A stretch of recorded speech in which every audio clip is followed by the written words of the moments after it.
Ladies and gentlemen, hey, hi, how you doing? Welcome back to the channel. Thank you so much for stopping by. Call of Duty obviously has its fair share of issues right now. The servers are absolutely abysmal. The cheaters are just utterly insane and ruin so many games for so many different players, whether you're playing multiplayer or Warzone alike. On top of that, Call of Duty also seems to have a very significant trust issue as well. Primarily relating to us trusting them, right? And today I wanted to sort of dive a little bit deeper into this, why there is such a lack of trust with Call of Duty at this point in time. You know, typically you have a company like Call of Duty, like Activision, making a game for 20 plus years. You pretty much understand what's going on like at all times. Like it's a cycle, it's very repetitive, it's pretty predictable, right? Except in this case, there's just not much trust whatsoever. And I think most of it is rightfully so, right? So with this trust issue, this greater issue that we, the community, have with Call of Duty, there's a lot that factors into this, right? It starts first with Call of Duty's communication. And this is something that has been up and down over time. You know, back in the day, if you look at like the golden era of Call of Duty, we're talking MW2, Black Ops 1, Black Ops 2, so on and so forth. It was a very different time for communication with Call of Duty. Like there really wasn't all that much communication. We'd see trailers go out for the new map packs. Like this especially became more popular during Black Ops 2 and whatnot. We saw weapons drop for the first time, like the Peacekeeper and different other DLCs and stuff like that. So there was marketing, there was promotion and announcements for that stuff, but there wasn't like super in-depth communication by any means. Even going into then the jetpack era of Call of Duty, it was a little bit more frequent, but it still wasn't anything all that crazy. This is something that's really evolved, you know, with Modern Warfare 2019 to present day, where we have constant posts from these studios. We have the various Trello boards detailing bugs and glitches and things they're working on. We have super in-depth patch notes, right? So in theory, communication is better than ever. However, their communication, as I sort of alluded to, is kind of a roller coaster because at times it can be great. For a long time, we said, hey, can we get more details in the patch notes? Can you guys be more specific with what's changing with weapons? Because there was a lot of trust issues there where they'd say, hey, this weapon was buffed by this much. And then we go in game and someone tests it and it was like, well, no, actually, they didn't change this. And so they ended up going through and they're now a lot more detailed with their patch notes saying we fixed this bug, we adjusted this in game by this much, this weapon's damage range has been adjusted by 1.7 meters, right? So there has been adjustments there.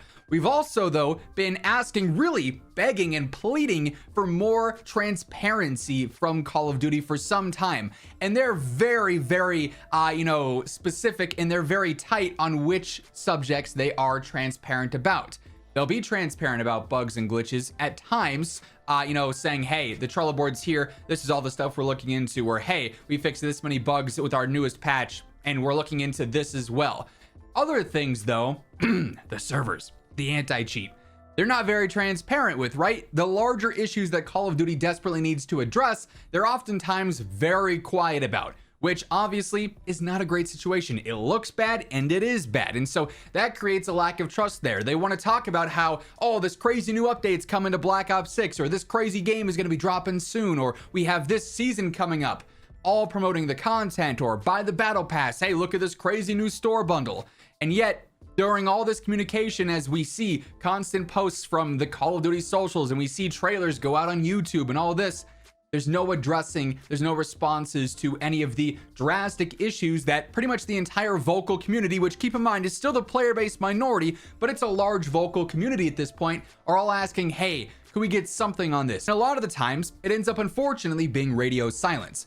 Then there's those times when they do break their silence. Few and far between, but occasionally they do talk about this stuff. And when they do, that's where things get even more rough, I guess you could say. This is where the trust continues to grow apart from the community and Activision and Call of Duty, because they put out these posts in regards to cheating. Hey, we're gonna do these anti-cheat updates. And then we wait, and those anti-cheat updates finally drop. And it's like, hey, did things get different?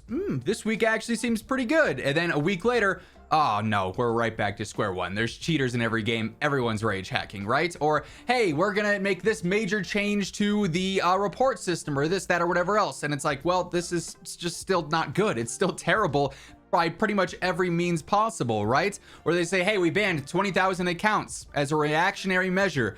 And then all 20,000 of those people can just create a new account and jump on the game because there's nothing proactive or preventative about the anti-cheat measures, right? So it's like, hey, you're saying you're doing these things, but none of it's being felt in game. None of it's really being noticed, and it doesn't seem to be having an impact. So these are just words without actions, which are useless in a lot of cases, right? It's cool that you're actually talking about it, but you can't just be talking about it. You have to be doing stuff with it. And it seems like that hasn't always been a connected, sequence, which again, builds a lack of trust. So it's a compounding issue. We also have just a general lack of trust with the game itself. So not only are we talking, hey, we don't always believe what Call of Duty is saying. They say one thing, we feel another, all sorts of stuff like that. Like the communication trust there isn't great, but also the trust with the game itself isn't great. I think this is largely put with skill-based matchmaking and engagement optimized matchmaking, where they want you to play the game for as long as possible. So your connection suffers because of that. Your ability to play with friends of various different skill levels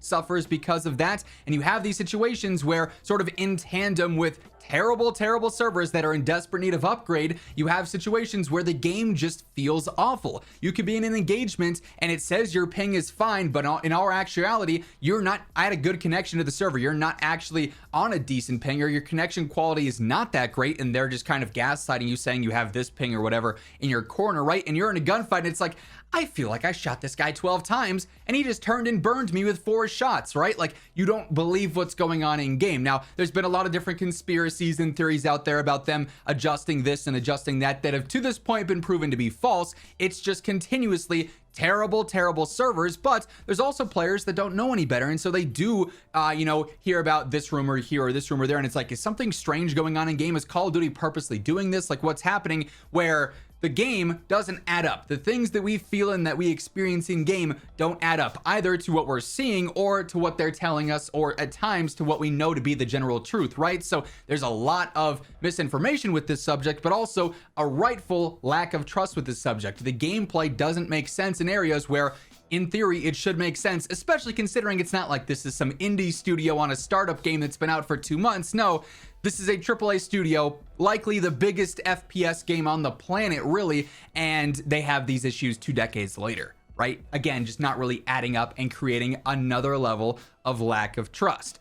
I talked about it a little bit earlier. I do have like a little notes section here that I'm kind of going from point to point with, but patch notes not always being accurate. We've had these situations in the past where it's like, hey, you said you changed this weapon like this, but it actually didn't change. And then you say you fixed this bug, but then I loaded into a game and I ran into it yet again. And so it's like we're constant QA testers for free, basically. Okay, you listed all these things in the patch notes, but now we have to go through and double check everything. And oftentimes it's like, okay, this is right, this is right, this is right, and that is wrong.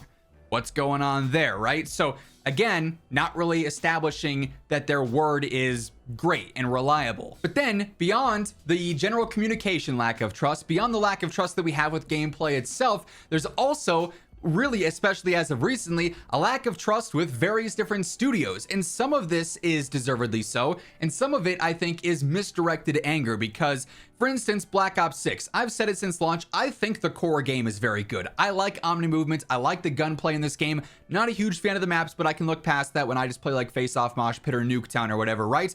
I genuinely do enjoy the gameplay experience of Black Ops 6. Unfortunately, things beyond Treyarch's control are destroying the reputation of the game. Activision is who's in charge of the servers and managing those. They outsource those to Demonware or whatever. Activision is in charge of Ricochet. That's not a studio to studio thing, and the cheaters are destroying gameplay. So you have this, good game that's now being, ruined because of missteps by Activision. But we know this is Treyarch's Black Ops 6, right? And so Treyarch obviously gets a lot of the anger there directed at them rather than at Activision in some cases, right? If you know better, then you know who you're yelling at, right? But a lot of players don't know any better, and that's fine. But you have a game like this now that's probably going to tarnish some reputation for Treyarch. We had a game like Modern Warfare 2, which did irreparable damage to the franchise with how it set things back and reset things for no real reason. Then Infinity Ward spent the year being pretty stubborn with listening to feedback, and that definitely, adjusted their reputation coming off of Modern Warfare 2019, one of the best CODs to date and one of the largest games that really brought back Call of Duty into the broader space and brought a lot of players back to it, right? You have Sledgehammer, who didn't really have a great reputation, but then over time, they've really, I think, established more and more of that, proving that they can handle games with a much less dev time than the other studios and make things fun and make things quality, like we saw with Modern Warfare 3, which was a big surprise in a good way, right? But now you have studio versus studio trust and varying levels there. So it's like, oh, this year's going to be a Treyarch game. Well, I liked their first one, but then I didn't really like their second one because it just seemed like they didn't listen or they didn't update things right. Or same example with Infinity War, a Sledgehammer, right? Everyone's got their preference, of course, but you have a lack of trust there, and that consistency isn't always there either from game to game. You know, we've talked about this before. So many resets happen every single year because it's 3 studios trying to play this cat and mouse game, and it just ends up being a mess. Could this be amended by not having yearly releases? Who knows, but it's definitely something to consider, and it again compounds on these issues, right? This isn't just one specific thing. Hey, this is why we don't trust COD. This is why we don't trust Activision or whatever. It's this and this and this and this all stacked together, which is like the big issue here, right? It all compounds. There is one more issue though that I do have noted down that I think adds into this as well. We've got a lack of trust with Call of Duty. We've got a lack of trust with certain dev studios. We've got a lack of trust with their, in-game mechanics and everything going on with gameplay. There's also a lack of trust in the community, though, between player to player. Because the servers are so bad, kill cams are inaccurate, there's cheaters constantly because they don't update the anti-cheat appropriately. There's not really much trust going on when you die in game that you died to a legitimate player. You could see a kill cam that in the other person's POV was a very normal kill, but because it's sped up and laggy or whatever in the actual kill cam, it looks like they're snapping on you from extreme distances. And it's like, okay, that person's aimbotting, or maybe that person heard you because they've got a good headset, or they just crank their speakers or something, right? It's like, wait, why was that guy pre-aiming that? He's got to be walling. Or, hey, there's a visual bug that shows this guy's a level 1, but he's got the mastery camo. He's got to be unlocked tooling, right?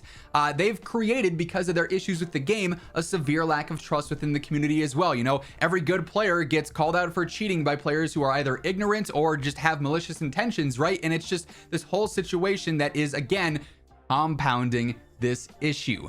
There's so little trust in Call of Duty, not in one specific area at this point, but across the board. The question is, how do you go about fixing this? Well, some of the in-game stuff is obvious. You invest in better servers, which is long overdue. You probably need to outsource an anti-cheat to something that other games are using that's been proven to work well, and drop the pride with Ricochet that's this homegrown, hey, we built it in-house, it's our own specific team, because clearly it's not working great. You do those two things, you eliminate a lot of that lack of trust with the community and player versus player scenarios. You eliminate the lack of trust with gameplay experience, with things happening very strange and very wonky, with gunfights and general engagements and everything going on there. Then you got to focus on communication and actually earning back the trust of players with what you say versus what you do. And that's just straight up following through. That's being transparent and consistent with communication and proving that what you say is what's happening or what will happen. So there's actually an established track record of, hey, they said they were going to do this, they followed through. They said they were going to do that, it happened that day. Things like that could go a long way. But I think we're a long ways from getting to that point where that trust is actually repaired, if it ever can be repaired. It's certainly a large issue, and one that Call of Duty is going to continue to face until they actually step up and address this stuff. Who knows if that'll happen? Obviously, if it does, you guys know I'm gonna keep you in the loop. I want it to happen because genuinely, at the end of the day, I want Call of Duty to be good. It sucks though that as much input as I can give, it doesn't necessarily mean it's always going to fix things, right? It's not a perfect world. It is what it is. But hopefully one day this can be resolved. This can be repaired in a sense. If you do want to shine more light on this subject, help share this topic around. A like on the video seriously does help grow the channel, and share the video around to new viewers. And if you happen to be one of those new viewers, or if you just have not subscribed yet, we should change that. Hit that subscribe button, turn on those post notifications. That way you're always in the know for everything going on in COD. But once again, thank you so much for tuning in. And until next time, take it easy, have an awesome rest of your day, and I'll catch you later. Peace out.